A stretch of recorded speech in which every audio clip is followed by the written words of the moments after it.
Assalamualaikum mga mahal kong kababayan.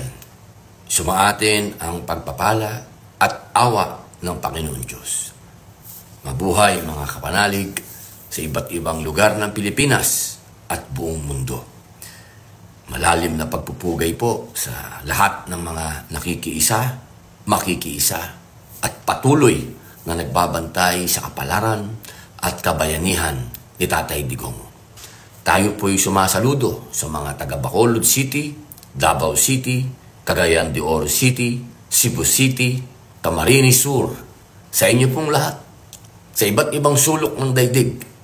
Basta't naandyan po kayo at nananalangin para kay Tatay Digong.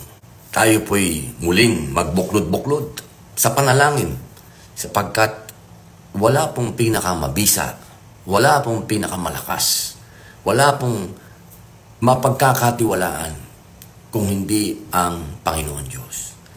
Dito po sa oras na humihingi po tayo ng katarungan para kay Tatay Digong, ito po yung pagkakataon na sama-sama po tayong mananalangin. Sapagkat yaong pong panalangin, wala pong pwedeng makapigil dyan.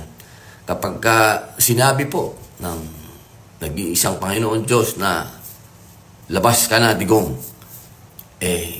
wala na pong sino pang makapipigil. Maging Pilipino man yan o dayuhan.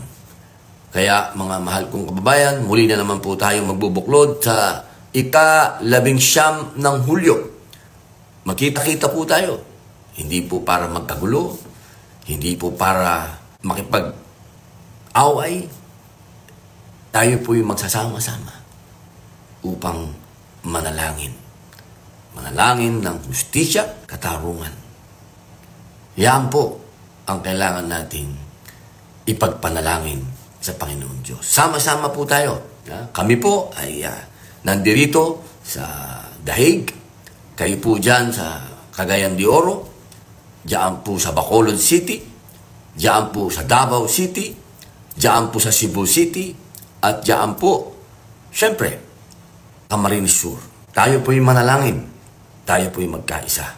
At huwag umasa sa tao. Tayo po'y umasa sa Panginoon Diyos. Assalamualaikum.